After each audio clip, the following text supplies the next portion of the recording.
estamos mais debaixo da lei. Nós não temos mais o compromisso, o dever de dar o dízimo, de devolver o dízimo. Eu tenho que te dizer, isso é verdade. Se você agora tem alguma obrigação, não é com dízimo.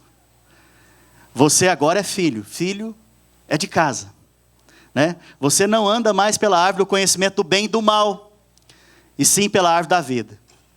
Pastor, mas então se eu não der o dízimo, não vai mais a praga chegar na minha casa? Porque você já ouviu isso? Quem já ouviu isso? Então, como eu disse, eu não vim aqui ameaçar você. Eu vim te ensinar. O dízimo não é para todos. Fala para a pessoa que está ao seu lado, o dízimo não é para todos. Fala para outra, é só para quem tem revelação.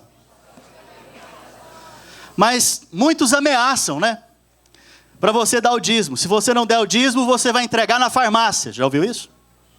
Se você não devolver o dízimo, você vai entregar para o mecânico. Nós temos um mecânico aqui, cadê ele? Juan, mas tem mais outro. Tem mais um também, cadê? Cadê? Sumiu todo mundo. Cadê o Kleber? Sumiu também? Então, se você não devolver o seu dízimo, você vai entregar para o mecânico, né? Vai devolver no hospital, se você não devolver o dízimo aqui, né? Tem um pessoal mais místico que acha o seguinte, que se não devolver o dízimo, o devorador vai te pegar. Aí o migrador, o gafanhoto, né? O cortador, todos os demônios do inferno vão vir pegar a sua vida financeira. Então, a pessoa fica no banco agora, depois de ouvir cada história dessa, o que ela fica no banco fazendo? Meu Deus do céu, amor, você não devolveu o dízimo, eu estou enrolado, eu preciso devolver o dízimo. Então você percebe que existe uma ameaça para você corresponder. Esse não é meu objetivo aqui. Quero deixar claro que eu não sou um pastor que fica te ameaçando, né? Eu não fico aqui te ameaçando a servir a Deus, e muito menos para devolver o dízimo, né? Eu faço questão de te dizer que em muitos lugares os crentes ficam aí debaixo de pânico o tempo inteiro, ameaçados e oprimidos. Mas eu espero que você não fique aqui assim.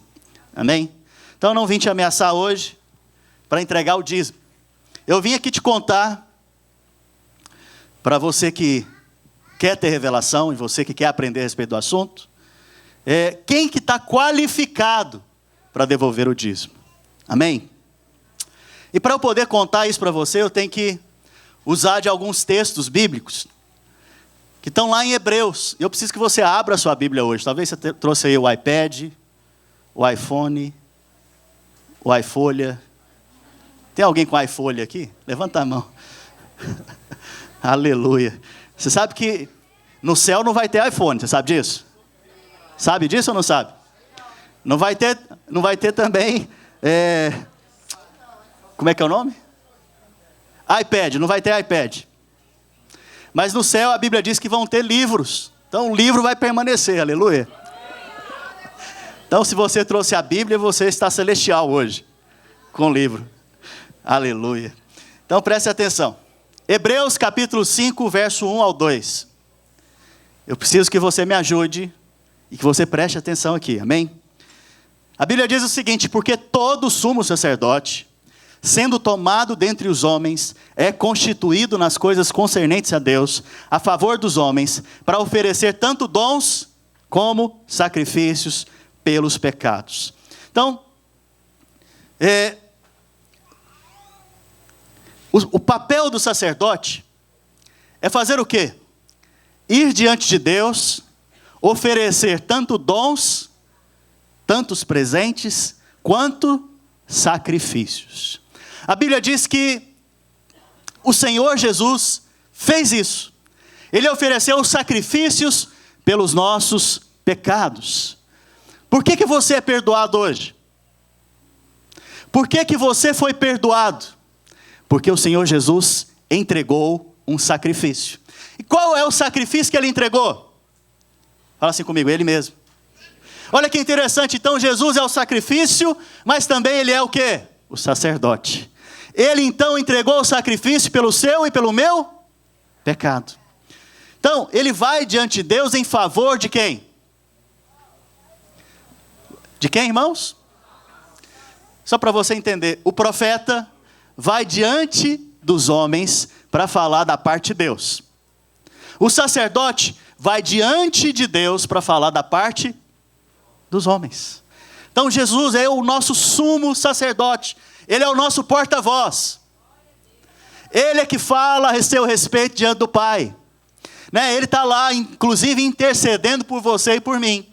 Ele é o sumo sacerdote. Está claro isso? Aí vem a pergunta. Pastor, mas como que Jesus pode ser o sumo sacerdote? Preste atenção aqui. O livro de Hebreus foi escrito para judeus. Naquela época, a maioria da igreja eram composta de quem? Judeus. Naquela época não eram gentios, como nós somos gentios, que compunham a igreja. Naquela época eram judeus. E os judeus, eles tinham muitas dúvidas. E a dúvida aqui agora é a seguinte: segundo o Antigo Testamento, o sumo sacerdote só poderia ser de uma tribo, da tribo de Levi, fala Levi. E de uma família dessa tribo, da família de Arão.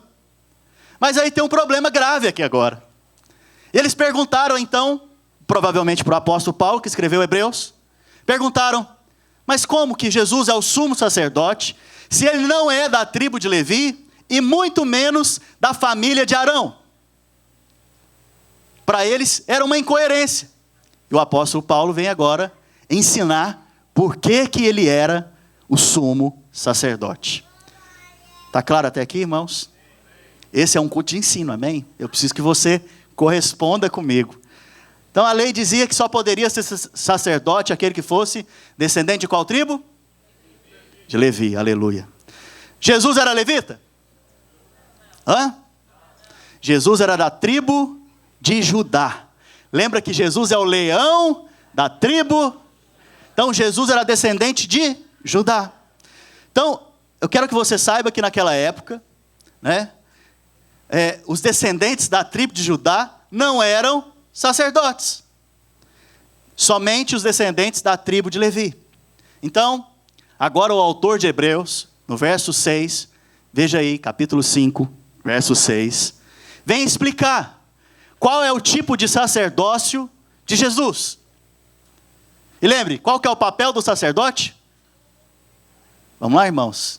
Hoje eu estou conversando com você, amém? Você pode falar comigo. Qual que é o papel do sacerdote? Representar o povo diante. Você tem um representante hoje melhor do que qualquer pessoa. Ele não tem falhas, ele não tem pecado, e o que ele pede, ele recebe. Pede para ele, irmãos, porque você vai receber em nome de Jesus. Sabe, esse sacerdote da tribo de Levi, ele tinha que fazer propiciação pelos seus pecados, porque ele pecava. Mas Jesus, o nosso sumo sacerdote, sem pecado algum. Então ele está qualificado diante do Pai. Ele está qualificado diante de Deus para interceder por você e por mim. Aleluia. Glória a Deus. Então o verso 6 diz o seguinte: como em outro lugar também diz, tu és sacerdote para sempre. Jesus é sacerdote até que mês? É para sempre. Obrigado, crianças. Vocês estão comigo aqui. Aleluia. Então, Jesus é sacerdote para? Segundo a ordem de Levi, não é verdade? Melquisedeque. Guarda esse nome. Esse nome difícil.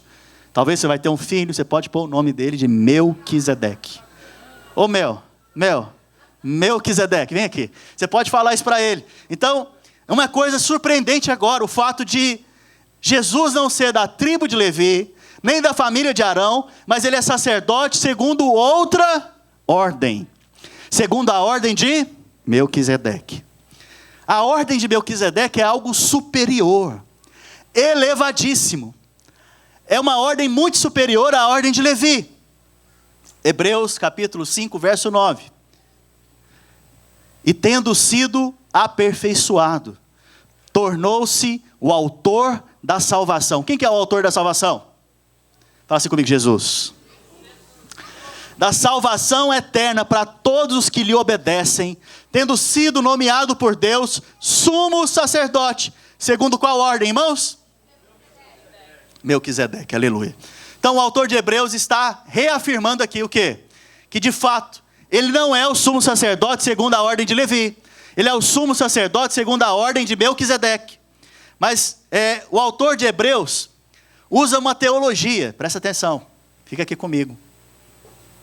Eu sei que é difícil aprender teologia, uma coisa assim, né? Mas eu preciso que você entenda. É importante para a sua caminhada cristã e para a sua edificação. O autor de Hebreus, ele usa uma teologia para poder explicar os seus argumentos. E a gente vai ler o livro, não sei se você já leu o livro de Hebreus, e você fica um pouco confuso, porque é muita teologia, é muita coisa, muito alimento sólido. Porque ele está o tempo todo relacionando as coisas do Antigo Testamento que são alegóricas com as coisas que são hoje, substanciais para nós. Então, a próxima pergunta aqui, que provavelmente fizeram para o apóstolo Paulo, é por que o sacerdócio de Melquisedeque é superior ao sacerdócio de Levi? É uma boa pergunta, não é? Jesus é segundo a ordem de Melquisedeque, não de Levi. Então por que ele é dessa ordem e por que ele é superior? E ele usou um argumento muito simples. Fala assim comigo: o menor não pode abençoar o maior. Então esse é o argumento que ele usou. O menor é abençoado sempre pelo maior. O menor nunca é abençoado pelo menor. Ele é abençoado sempre pelo maior. Por isso que a Bíblia fala, presta atenção aqui, deixa eu te dar uma pérola. Sujeitai-vos uns aos outros no temor do Senhor. Quando você se sujeita ao seu irmão que está ao seu lado, você está se considerando o quê? Maior ou menor? Então ele está em posição de poder fazer o quê? Te abençoar. Sabe, todas as vezes que você anda em humildade, você está em posição de receber bênção dos seus irmãos, bênção da parte de Deus. Mas todas as vezes que você se anda como o maior, você está fora da bênção. Mas isso é só uma pérola, vamos voltar para cá. Então ele diz o seguinte: Abraão foi abençoado por Melquisedeque. Abraão, vamos lembrar quem foi Abraão, irmãos? Abraão, ele foi o pai da fé. Outra, a nação de Israel inteira vem de quem? Abraão. As 12 tribos. Isaac vem de quem? Jacó. De Abraão. Jacó teve quantos filhos? Fala comigo, 12. São as 12 tribos. Dentre os filhos, um chamava Levi, do qual veio o sacerdócio. Mas todos foram abençoados em Melquisedeque. Quem abençoou Abraão? Obrigado, crianças. Vocês estão perfeitos hoje. Aleluia. Então, Abraão entregou o dízimo. Isaac entregou o dízimo. Jacó entregou o dízimo no dia que Abraão entregou. Por quê? Porque no dia que Abraão entregou o dízimo para Melquisedeque, Levi, que estava dentro de Abraão, também entregou o dízimo. Então a outra coisa que o apóstolo Paulo usa como argumento é essa: que quando você entrega o dízimo, os seus filhos, fala assim comigo, os meus filhos, os meus netos, os meus tataranetos, também estão entregando o dízimo comigo. E existe uma bênção sobre a vida deles. Interessante, que Deus nos dá essa graça, essa oportunidade de influenciar a vida da próxima geração e da outra geração ainda, se Jesus não voltar. Não é muita graça? Então o que eu amo na palavra de Deus é essa lógica cristalina. Quando você tem revelação, ela vai se conectando uma coisa na outra. Então na hora que Melquisedeque abençoou Abraão, abençoou também Isaac, abençoou também Jacó, abençoou também os 12 filhos de Jacó e assim por diante. Amém? Está claro que Melquisedeque é maior do que Levi? Está claro aqui, irmãos? Eu sei que talvez eu possa estar falando coisas aqui difíceis de entender, mas eu espero estar trazendo para você de uma forma muito prática, muito fácil de você entender a palavra de Deus. Amém? Quantos aqui conhecem algum judeu aqui na Flórida? Aleluia. Como que o judeu é? Normalmente o judeu, ele não acha que ele é abençoado. Ele tem certeza. Tanto tem certeza que ele te despreza. Porque ele acha você impuro. Ele acha inclusive que você não dá para entrar no grupo dele. Não é verdade? Então, eu creio que você já percebeu que tem muitos judeus aqui na Flórida. Eu estava vendo uma pesquisa que no mundo inteiro hoje tem cerca de 16 milhões de judeus. Quantos milhões, irmãos? 16 milhões. Comparado com a população mundial é muito pouco. Muito pouco, é 0,02%, se eu não me engano. Só que eles detêm, esses 16 milhões de pessoas, detêm a metade da riqueza da terra. 0,02% da população detém, que são os judeus, detém a metade da riqueza da terra. Não é algo extraordinário? Sabe por quê que eles detêm metade da riqueza da terra? Por causa da bênção de Abraão. Porque Abraão foi abençoado por quem? Melquisedeque. E Jesus é de qual ordem? Melquisedeque. Então, é um negócio importante para a gente aprender aqui hoje. Nós temos que aprender a ser abençoado pelo nosso Melquisedeque. Não é verdade? Só a título de informação para você. Após a Segunda Guerra Mundial, restaram no mundo inteiro 200 mil judeus. 200 mil. E Deus reergueu aquela nação. E Deus também, que tem uma aliança com eles, né, os fez multiplicar novamente, os constituiu o país de novo, né, e daqui a pouco vai construir o templo e Jesus vai voltar, aleluia. Então volta para cá também. Então, os judeus permanecem abençoados hoje, por causa da bênção de Abraão. Por que eles experimentam então dessa bênção? Por causa da bênção que Abraão recebeu de Melquisedeque. Então, você, seus filhos, seus netos, recebem hoje da mesma bênção. Só quem crê diz amém, né? Sabe? Você, seus filhos e seus netos, recebem hoje da mesma bênção. Só que hoje é uma bênção superior para a sua vida. Porque eles têm a bênção natural, física, financeira e do corpo, física. Você, além da bênção financeira e bênção física, você também tem a bênção espiritual. É uma bênção eterna, inclusive. Aleluia. Então, os judeus desfrutam de uma bênção, mas você de uma bênção superior. Aleluia. Então, o Senhor Jesus é esse sacerdote, segundo a ordem de Melquisedeque. Então, a pergunta agora, preste atenção. A pergunta agora que nos resta é: quem é esse Melquisedeque? O que esse cara fez? Quem foi Melquisedeque? Porque se Jesus é o nosso sumo sacerdote, segundo a ordem de Melquisedeque, eu preciso saber quem ele é. Vocês querem saber quem foi Melquisedeque ou não? Aleluia, crianças. Aleluia. Então, o que a Bíblia diz a respeito dele? O que ele fez? Gênesis capítulo 14, verso 1 ao 2. Vamos ler juntos.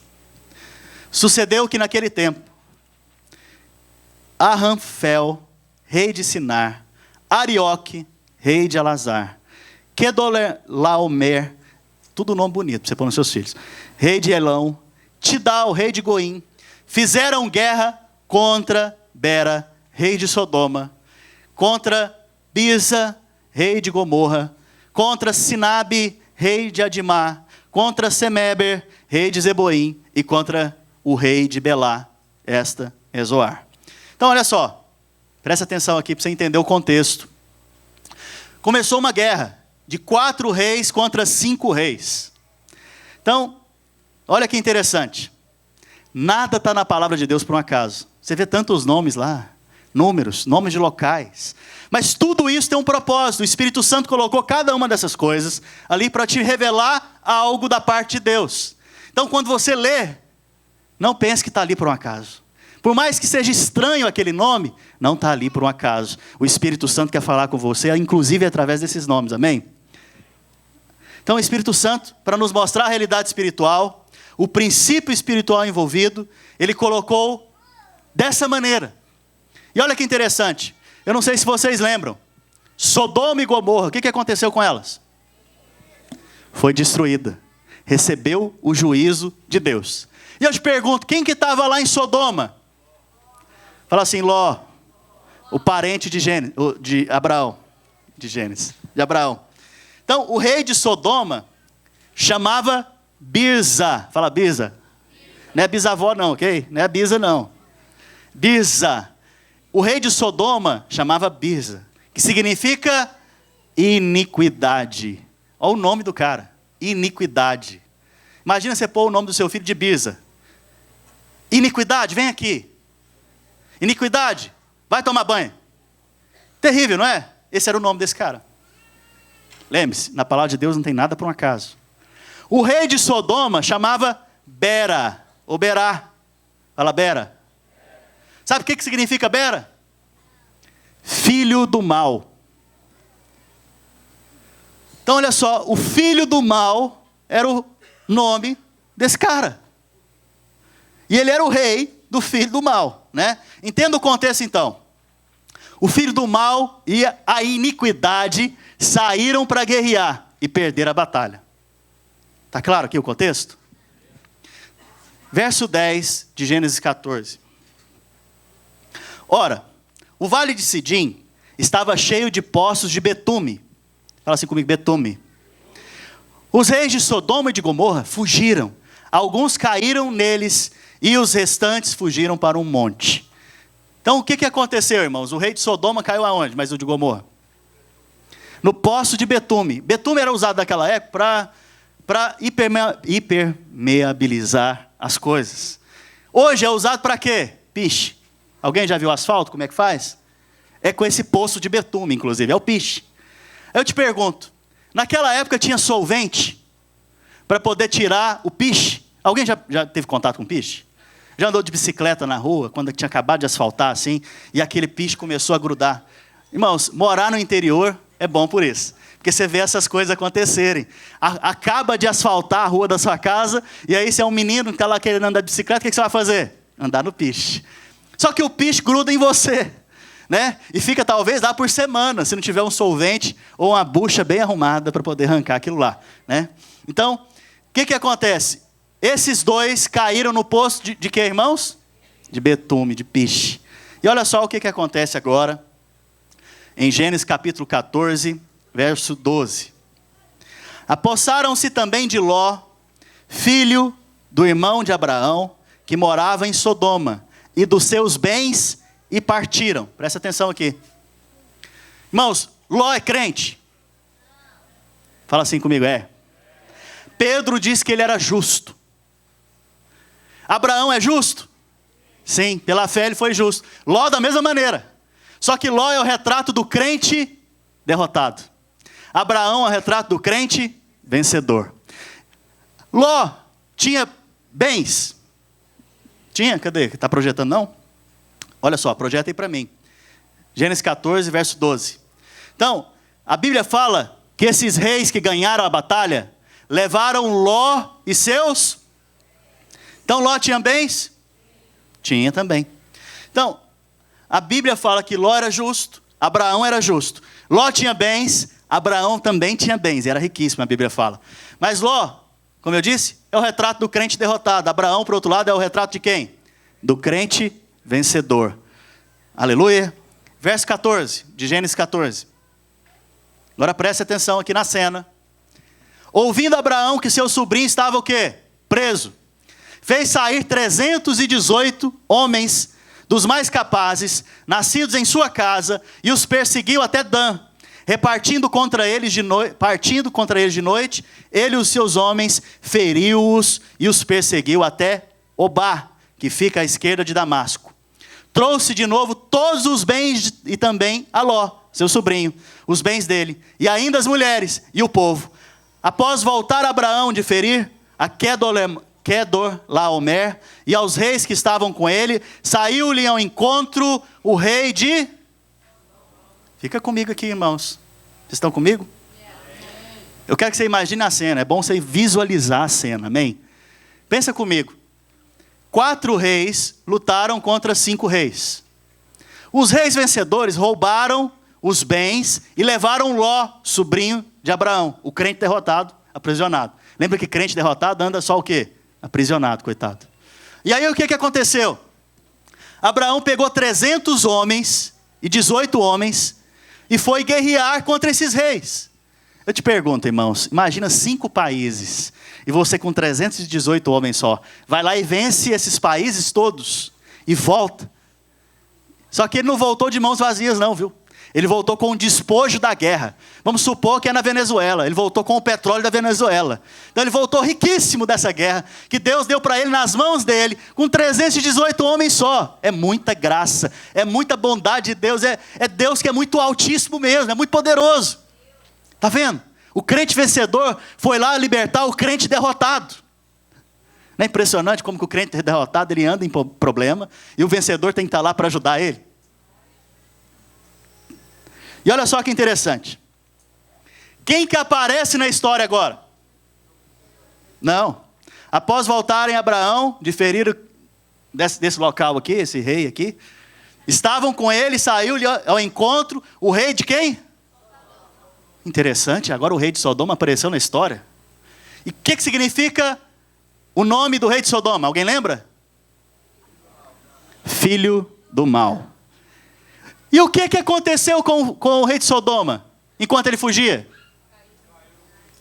Então você tem que imaginar a cena. A gente lê a Bíblia e não imagina a cena. Então está vindo o rei de Sodoma, que caiu no piche. O piche é que cor? O filho do mal está vindo agora, preto, negro. Qual que é o aspecto dele? De um demônio vindo, não é verdade? É ou não é, irmãos? Presta atenção. Imaginem a cena. Ele está vindo todo coberto de piche.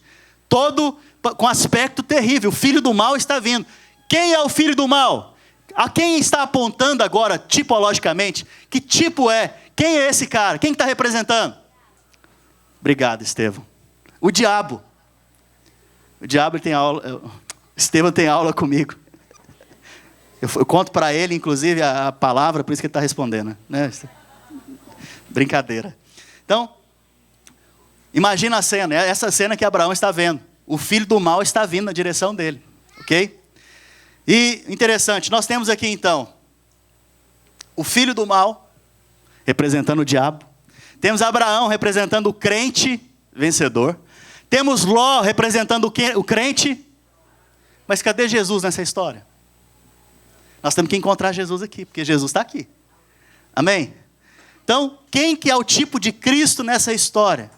Fala assim comigo, Melquisedeque. Verso 18, de Gênesis 14, olha só. Melquisedeque, rei de Salém, trouxe pão e vinho. O que tem aqui na mesa aqui, irmãos? Pão e vinho. Melquisedeque trouxe pão e vinho para quem? Abraão. Era sacerdote do Deus Altíssimo. Abençoou ele a Abraão e disse: bendito seja Abraão pelo Deus Altíssimo, que possui os céus e a terra. E bendito seja o Deus Altíssimo, que entregou os seus adversários nas suas mãos. E de tudo lhe deu Abraão o... Olha só que interessante agora. Quais os bens tinham sido roubados? Fala assim comigo, de Ló. Você vê Ló devolvendo o dízimo? Você vê Ló falando, eu vou entregar o dízimo? Não, Ló é restituído dos seus bens. Mas quem dá o dízimo é quem? Abraão. Mas olha só que interessante. Quem que vem abençoar Abraão? Melquisedeque. Quem é Melquisedeque? Fala assim comigo, Cristo. O que significa Melquisedeque, pastor? Significa rei de justiça. E ele era de qual cidade? Fala comigo, Salém. Fala assim comigo, rei de paz. Então, Melquisedeque é o rei da justiça, mas também é o rei da paz. Jesus é o rei da justiça e ele também é o rei da paz. Então, nós encontramos agora aqui esse tipo de Jesus no Antigo Testamento. Nós estamos vendo aqui então o crente derrotado, o crente vencedor. Estamos vendo também o diabo agindo, vindo em direção ao crente. Qual crente que ele vem? Vencedor. Porque o derrotado já estava lá preso, inclusive. Né? E estamos vendo agora Melquisedeque aparecer. Melquisedeque traz pão e vinho. Pão e vinho representa o que na palavra de Deus? O corpo de Cristo. A morte de Cristo. O sangue derramado. Não é verdade? O corpo dele que foi moído pela sua transgressão e pela minha transgressão. O sangue dele que foi derramado pelo seu pecado e pelo meu pecado. Então o pão e o vinho é um símbolo de quê? Da morte de Cristo por mim e por você. Mas Jesus não ressuscitou? Irmãos, Jesus ressuscitou? Ressuscitou? Crianças, Jesus ressuscitou? Sim. Aleluia. Então nós temos que ter também um símbolo aqui da ressurreição de Cristo. E vamos entender Hebreus capítulo 7, verso 1 ao 2. Porque este Melquisedeque, rei de Salém, vocês estão cansados, irmãos? Posso continuar no próximo culto. Então, Melquisedeque, rei de Salém, sacerdote do Deus Altíssimo, que saiu ao encontro de Abraão, quando voltava da matança dos reis, e o abençoou, para o qual também Abraão separou o dízimo de tudo. Primeiramente se interpreta rei de justiça, depois também rei de Salém, que significa rei de paz, sem pai, fala comigo, sem pai. Sem mãe, fala. Sem genealogia, fala. Não teve princípio de dias, nem fim de dias, nem fim de existência. Entretanto, feito semelhante ao Filho de Deus. Permanece sacerdote perpetuamente. Quero que você entenda isso aqui. É importante você entender. Jesus, ele existia desde quando? Desde a eternidade. Pastor, mas ele não nasceu de uma virgem? Sim, é Deus encarnado. É Deus que se encarnou, que se comprimiu e tomou formato de homem, Jesus. Mas ele já existia antes. E aqui então, Melquisedeque aponta para alguém que existia antes, cujo sacerdócio permanece para sempre. Presta atenção. O dízimo é entregue para quem é vivo ou para quem é morto? Sacerdócio que permanece para sempre. O dízimo é entregue por qual motivo? Para falar que Deus é grande. O Deus Altíssimo, Abraão, que entregou os teus inimigos nas suas mãos. E o Deus de Abraão, o Deus Altíssimo, seja abençoado. Então é para mostrar o quê? A grandeza de Deus. Então essa é a revelação, primeira revelação do dízimo, para mostrar a grandeza de Deus. A revelação do dízimo não é para você ter algo em troca. Dê aqui na igreja que você vai ganhar na loteria. Ou dê aqui na igreja que seus negócios vão prosperar porque você deu. Opa, está errada a motivação. Fala assim comigo, está errado. Por que está errada a motivação? Porque esse não é o padrão bíblico. A Bíblia não fala para você fazer troca com Deus, sabe por quê? Porque Deus é riquíssimo. Você não consegue comprar a bênção de Deus, filho. Você não tem esse dinheiro, nem esse potencial. Por mais dinheiro que você tenha nesse mundo, você jamais poderia comprar a bênção de Deus. Por isso é de graça. Porque o sumo sacerdote Melquisedeque, Jesus Cristo, comprou para você e para mim. E Ele te abençoa hoje com essa bênção. Então o dízimo primeiro é para mostrar o quê? Grandeza de Deus. O pão e o vinho, a morte de Cristo. O dízimo, Cristo ressuscitou. Está vendo? Nada na palavra é sem propósito. Tudo tem um propósito. Pastor, mas qual que é o motivo do dízimo? Primeira razão, grandeza de Deus. Fala de quê? Adoração. Dízimo é para adoração. Então, pastor, o dízimo é para me abençoar? Também é. Mas não é uma troca. Mas antes disso, ele é para mostrar que Jesus é o quê? Grande. Jesus entregou os seus inimigos nas suas mãos? Todos os seus inimigos caíram através de Cristo. Todos eles, aqueles que te escravizavam, os vícios que te escravizavam, o que é mais o pecado que te escravizava, o que é mais o diabo que te escravizava, todos eles caíram diante dos seus pés. Cristo te entregou os seus inimigos nas suas mãos. Apenas com 318 homens, você venceu um universo inteiro, um time inteiro de guerra. Sabe? É muita graça. É muita bondade. Isso mostra que a grandeza e a glória de Deus. Sabe, a razão principal do dízimo, então, como eu disse, não é para te abençoar, não é uma troca. A razão principal do dízimo é a adoração. Mostrar a grandeza de Cristo. Segunda coisa. Pastor, mas o dízimo é da lei ou é da graça? É uma pergunta que muitas vezes vai e vem na mente dos irmãos. Eu te pergunto, Jesus é da lei ou é da graça? Na verdade, ele é a própria graça. No entanto, ele está aqui em Gênesis, em Melquisedeque, fazendo o quê? Recebendo dízimos.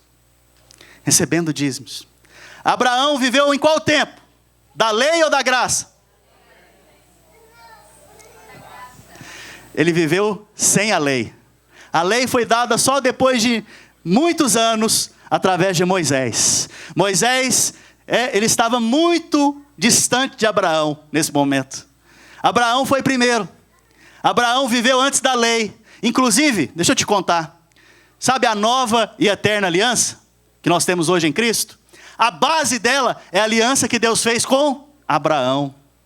Por isso é a aliança da graça. Porque Abraão foi contado como justo, justificado por fé. Sem obra alguma. Por quê? Para que ele não tivesse o quê? Mérito. Mérito é da lei. Graça, você não tem mérito. É pela graça mesmo. Percebe então que Abraão viveu antes da lei e devolveu o dízimo. A nova aliança é a continuação da aliança de Abraão. A aliança de Abraão é a base, como eu disse, da nova aliança. Então o que diz a respeito de Abraão, diz a respeito de quem? Fala assim, de mim. Se Abraão entregou o dízimo, nós também reconhecemos a grandeza de Jesus e honramos, adoramos a Ele com os nossos dízimos. Terceiro argumento. Pastor, o dízimo já passou. Não nos diz respeito mais. Esse argumento ele é fácil de lidar com ele, por quê? Quando Jesus está próximo de morrer, ele chama os discípulos para tomar a ceia. A ceia representa a nova e eterna aliança. A Bíblia fala que Jesus, ele é sacerdote segundo a ordem de Melquisedeque. Ele é sacerdote para sempre. Eu te pergunto, Jesus ainda está aqui? A ceia está aqui? Então a coerência é o quê? O dízimo está aqui. Então você percebe que o pão e o vinho estão aqui. O pão e o vinho permanecem. O dízimo permanece também. É uma questão de coerência com a palavra. Pastor, mas tá bom. Dízimo tem um valor espiritual? Com certeza ele tem um valor espiritual. A primeira pergunta que nós deveríamos fazer é: por que 10? Não é interessante essa pergunta? Por que tem que ser 10? Por que não é 5? Por que não é 20? Por que é 10? Então, para você entender isso também, eu preciso que você abra sua Bíblia. Em Gênesis capítulo 24, verso 10. Gênesis 24, verso 10. Eu estou encerrando. Eu vou continuar, talvez, no próximo culto ou no outro culto de ceia. Mas volta para cá. Por que é 10? Quantos mandamentos tem a Bíblia? Errado. 613 mandamentos. A Bíblia tem 613 mandamentos. Alguém lembra os 613 aqui? Talvez nem os 10, né? Mas por que Deus escreveu 10? Com o próprio dedo, a Bíblia diz. E depois Moisés foi lá e escreveu também. Que as tábuas quebraram da lei. Por que 10? Porque o 10 representa o todo. Fala assim comigo, 10 representa o todo. Então quando você traz o dízimo, o que você está dizendo para Deus? Tudo é seu, Senhor. Mas aí tem aquele irmão que fala assim: não, tudo já é de Deus. A minha vida é de Deus, tudo é de Deus. Eu entrego tudo para Deus, a minha família é de Deus, tudo é de Deus. Glória a Deus, é muito espiritual ouvir isso. É muito bonito ouvir isso, inclusive. Fala isso para sua esposa, né? Quem é casado aqui? Aleluia. Vamos supor então que a sua esposa, vai ser em nome de Jesus, né? Um ali falou, vou ser em nome de Jesus. Aleluia. Abençoa o irmão. Aleluia. Viu, irmãs? Quando estiver na hora, lembra. Volta para cá. Presta atenção, você que é casado, você que é um homem de Deus, você trabalha demais, não é verdade? Muitas vezes você trabalha muito, não tem tempo para ter um tempo de qualidade com a sua família. É ou não é, irmãos?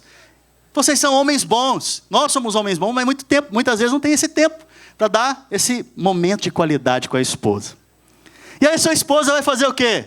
Ela vai vir te cobrar. Os casados aqui entendem o que eu estou dizendo. Tem revelação, inclusive, disso. Vai falar: amor, não, você não tem tempo para mim. Amor, nós não fazemos nada junto. Amor, nós não ficamos sozinhos. Amor, nós não conversamos. Aí você, o maridão, bonitão, homem de Deus, chega nela e fala o quê? Amor, tudo que eu tenho é seu. Amor, você sabe que eu te amo. Amor, você sabe, olha, a minha conta no banco é sua, a minha casa é sua, tudo é seu. É meu, mas eu não posso gastar. Alguma irmã já ouviu? Não fala nada, não levanta a mão, não. Por favor. A Isabelle já ouviu. Mas volta para cá. A sua esposa, ela espera de você o quê, irmãos? Um sinal. A sua esposa espera de você o quê? Esse sinal, o cartão. A Ana está falando do cartão. A esposa espera de você que você abra a carteira, filho. Aí, glória a Deus, está aumentando. A esposa, não adianta você vir com palavrinha para ela e falar, amor, eu te amo tanto. Amor, irmão, nós temos tanto dinheiro na conta, mas eu te amo tanto, tudo é seu, amor.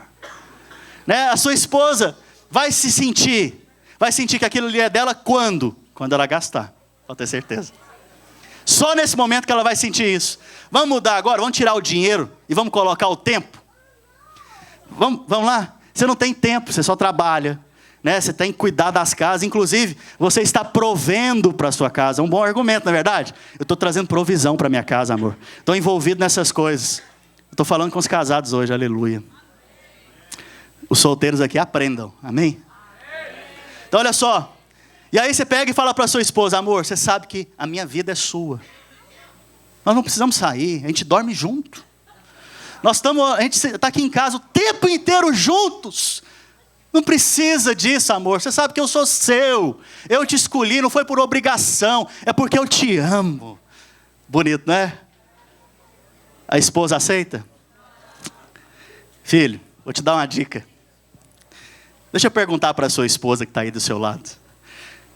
Esposa, se o seu marido pegar uma segunda-feira à noite, pôr alguém para cuidar dos seus filhos, lá, uma babá, e falar, amor, vamos sair nós dois, só nós dois, não chama ninguém não. Nossa, tá vendo? Até o arraial começou a ficar alvoroçado. Aleluia. E falar, amor, vamos sair, eu quero ficar de frente para você, eu quero olhar nos seus olhos, nós vamos conversar, vamos comer juntos, vamos relembrar muitas coisas e falar dos nossos planos. Ah, amor, eu quero gastar com você no melhor restaurante. Então, amor, põe a melhor roupa hoje. Aleluia. É avivamento, irmãos. É avivamento, é ou não é? É ou não é, irmãos? Cadê? Irmãs, eu vou perguntar para as irmãs, que os irmãos não estão falando amém. Irmãs, é avivamento, não é? Aleluia, as irmãs sabem. Você sabe que a sua esposa, ela fala outra língua, né?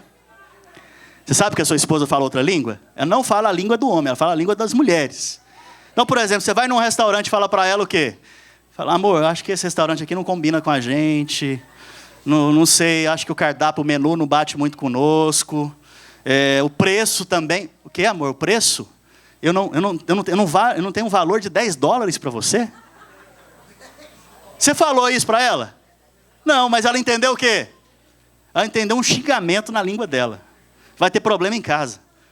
Entende? Então, vai adiantar, irmãos, você só falar para sua esposa? Tem que ter um sinal. O 10 é o sinal. Para encerrar, Gênesis, presta atenção. Gênesis, capítulo 24, verso 10. Vamos ficar de pé?